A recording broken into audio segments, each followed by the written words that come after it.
Pemirsa, apa yang harus diperbaiki dari pelaksanaan ibadah haji agar tragedi Mina tidak terus terulang? Ya, untuk membahas hal itu kita akan berbincang dengan Imam Besar Masjid Istiqlal, ada Pak Mustafa Yakub. Assalamualaikum. Waalaikumsalam warahmatullahi wabarakatuh. Kita juga sudah bergabung dengan Ketua Komisi Pengawas Haji Indonesia, ada Pak Slamet Effendi Yusuf. Assalamualaikum, Pak Slamet. Pak Slamet. Waalaikumsalam warahmatullahi wabarakatuh. Ya, baik, kita ke Pak Slamet terlebih dahulu. Pak Slamet, kami bisa minta konfirmasinya perkembangan terkini berapa jumlah korban warga negara Indonesia yang sudah didapatkan informasinya di sana, Pak, yang menjadi korban. Jadi begini, seperti seruan saya 2 hari yang lalu, untuk jumlah korban sebaiknya kita menunggu pengumuman resmi dari pemerintah Indonesia, dalam hal ini adalah PPIH, Menteri Agama dan Kementerian Luar Negeri. Walaupun saya sudah tahu, tapi saya konsekuen dengan prinsip saya itu, agar supaya tidak simpang siur. Kurang lebih setengah jam yang akan datang sudah ada konferensi pers dari Kadaker Mekah yang akan mengumumkan itu. Karena itu saya berpegangan pada konferensi pers tadi malam, yaitu 19 orang. Oke. Pak Slamet, ada beberapa informasi begitu ya Pak yang masuk terutama dari keluarga korban terkait penanganan korban keluarga yang menjadi korban di sana, kesimpang siuran informasi, kelambatan informasi. Apa sebenarnya Pak yang menjadi kendala di sana dalam penanganan tragedi Mina ini? Jadi yang menjadi kendala adalah oleh karena keluarga korban, khususnya anggota-anggota regu atau kelompok maktab sendiri yang pada pagi hari ikut berangkat lalu jadi crash ya antar jamaah, itu kan mereka mengetahui bahwa temannya hilang sejak itu. Nah, tetapi pemerintah Indonesia tidak bisa ketika menemukan sebuah jenazah, seorang jenazah yang mirip orang Asia Tenggara atau mirip orang Indonesia, terus diklaim bahwa ini orang Indonesia ketika belum memperoleh identifikasi terhadap mereka secara akurat. Misalnya tanda-tanda yang berkaitan dengan ada slayer, ada gelang dan sebagainya. Ini adalah prinsip kehati-hatian yang dipegang oleh pemerintah Indonesia. Kami sendiri sudah dari KPAI melalui jaringan kami sudah mengetahui bahwa di tempat pemulasaran mayat itu terdapat belasan orang yang pada waktu itu mirip orang Asia Tenggara. Tapi kami tidak bisa membocorkan itu. Itu karena kami menunggu apa yang secara resmi diverifikasi oleh Kementerian Agama, KPAI, juga dokter kita dengan rumah sakit, sehingga baru bisa diumumkan. Karena konsekuensinya sangat luas. Sebab kalau dengan hanya melihat wajah, ya, ketika tidak ada tanda-tanda itu kan orang Malaysia sama, orang Thailand sama, orang Burma sama. Jadi kita harus hati-hati. Saya menghargai lah kehati-hatian pemerintah itu. Pak Slamet, apakah ini juga berlaku misalkan kita ada informasi satu keluarga di Jawa yang mengatakan anaknya memberikan informasi kepada keluarga di Indonesia bahwa ayahnya juga menjadi korban, tapi keluarga di Indonesia belum mendapatkan konfirmasi resmi dari pemerintah di sini. Ini juga berlakukah? Artinya si anak bersama-sama dengan sang ayah pada saat kejadian mengetahui informasi ayahnya sudah meninggal begitu, tapi tidak ada konfirmasi dari pemerintah. Ini juga berlaku? Ya, saya kira berlaku. Karena mungkin ketika ditemukan jenazah itu tidak ada tanda-tanda. Kalau sudah ada tanda-tanda, maka pemerintah akan melakukan pengecekan terhadap ketua regu dan sebagainya, sehingga kemudian menjabat kepastian si A namanya, asal jamaah dari mana, kelompok terbang berapa, dari embarkasi mana, baru diumumkan. Ini adalah satu cara yang memang memberikan kepastian, tapi lambat. Oleh karena itu saya kira informasi resmi harus dari pemerintah, tapi family-family yang sudah memperoleh kepastian boleh saja ngomong kepada pers ya dan sebagainya, tapi pada akhirnya toh harus melalui pihak PPI untuk misalnya memastikan jenazah itu seperti apa, proses penguburannya seperti apa, dan sebagainya. Oke, baik. Pak Slamet, ditahan sebentar, kita akan ke Pak Ali Mustafa. Pak, Anda sudah melihat tadi begitu yang disampaikan oleh Pak Slamet Effendi di sana. Kemudian juga ada beberapa kritikan. Memang dirasa ada beberapa hal yang berjalan lambat begitu. Kritisi juga dari Menteri Sosial mengatakan bahwa perlu ada yang diperbaiki di sini dalam proses penyampaian informasi dan lain sebagainya. Menurut Anda apa yang menjadi masalah krusial saat ini, Pak? Saya pikir saya tidak akan masuk kepada masalah bagaimana pemberian informasi seperti itu ya. Tapi ini ada kerangka yang lebih jauh menurut saya itu. Untuk mencegah terjadinya tragedi Mina seperti ini. Dan ini sudah pernah saya sampaikan melalui koran, saya tulis pada tahun 2006 gitu ya. Perlu ada 3 tindakan yang radikal ya. Pertama, OKI harus meninjau kembali ya porsi kuota haji.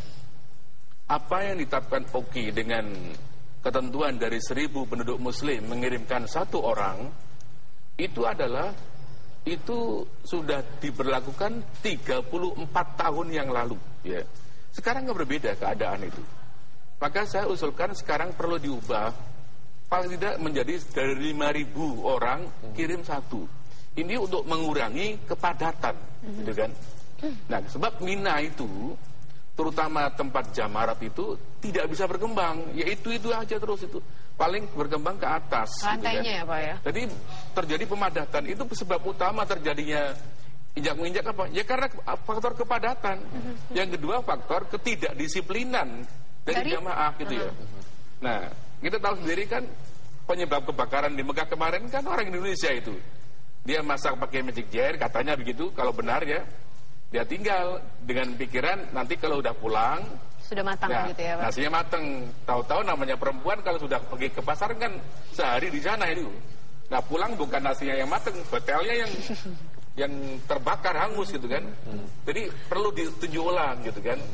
Yang kedua, berkaitan dengan itu perlu ada fatwa baik secara nasional maupun internasional yang mengharamkan berhaji ulang. Oke, itu menarik Pak. Ada justru yang terjadi sekarang kan orang berlomba-lomba ketika sudah berhaji sekali ingin berhaji seterusnya. Nanti boleh dikembangkan lagi Pak Ali Mustafa? Sebagai sebuah ilustrasi ya, tahun 2004 ada sebuah kabupaten yang menyelenggarakan jemaah haji, 2/3 dari jemaahnya sudah pernah haji.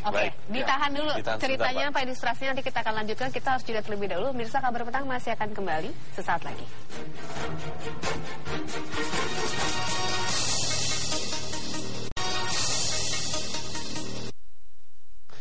Ya, Anda kembali di Kabar Petang. Kita akan melanjutkan tadi Pak Mustafa, kalau misalnya Anda katakan bahwa mungkin ada usulan begitu ya, agar melakukan pengurangan kuota. Kemudian apa yang menjadi dasar tersebut adalah?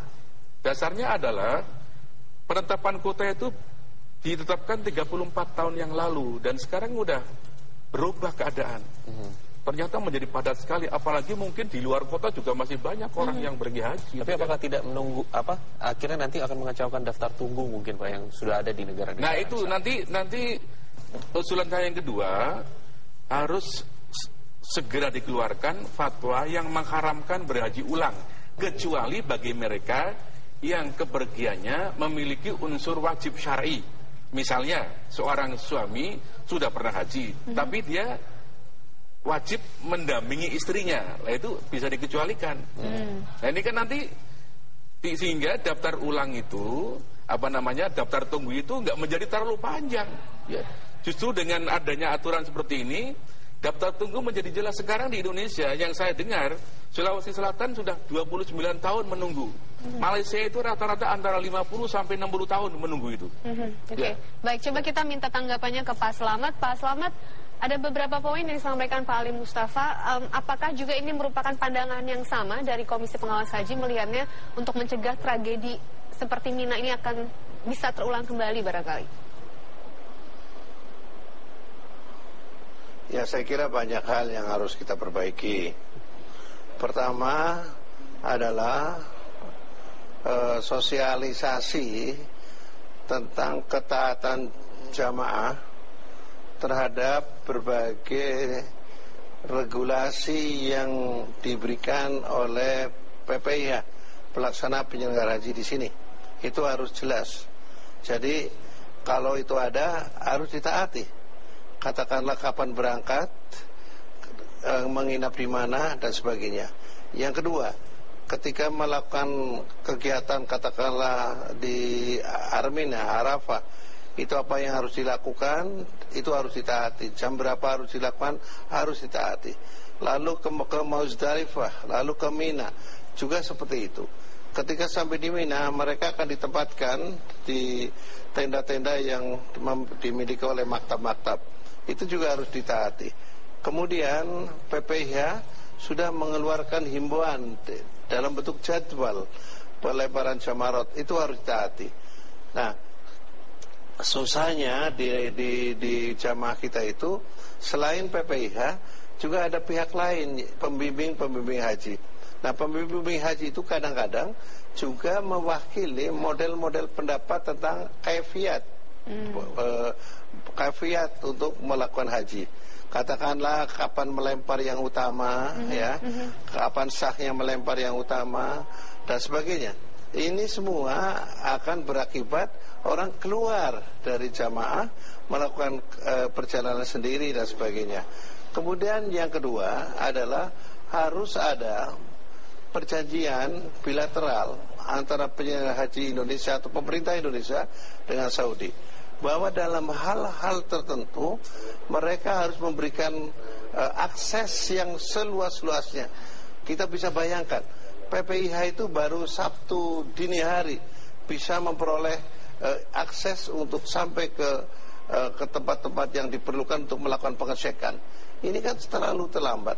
Sehingga pada akhirnya kita menjadi sangat penting untuk ke depan bagaimana PPIH atau pemerintah Indonesia, Kementerian Luar Negeri memperoleh akses untuk mengecek warganya. Karena begini, di kita pun sebenarnya ada komponen kegiatan yang namanya linjam, perlindungan jamaah. Itu juga saya kira pemerintah Indonesia harus memperbaiki model strategi perlindungan jamaah ini.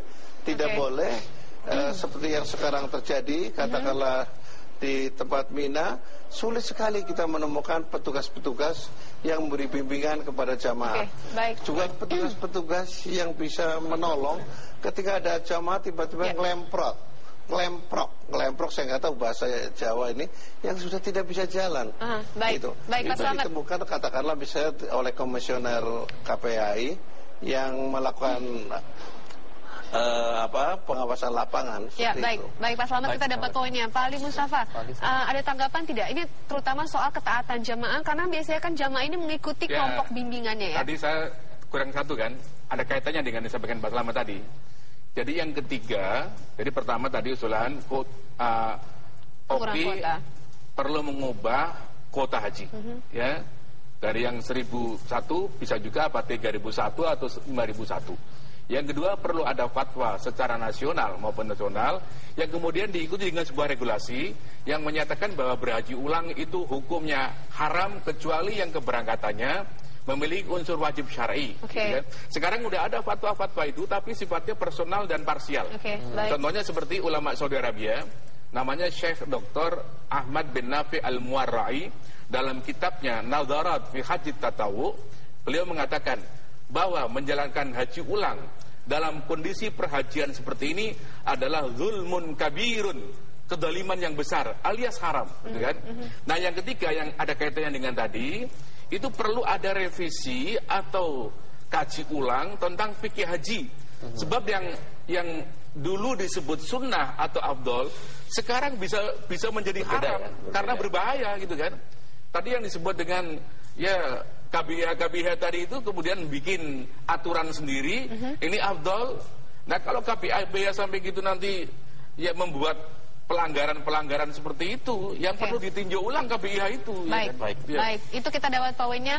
Semoga ini juga menjadi catatan pemerintah, tidak ada lagi tragedi-tragedi seperti Mina ini bisa terulang. Pak Ali Mustafa Yaakub, terima kasih telah bergabung sama kami. Pak Slamet Effendi juga terima kasih waktunya. Assalamualaikum.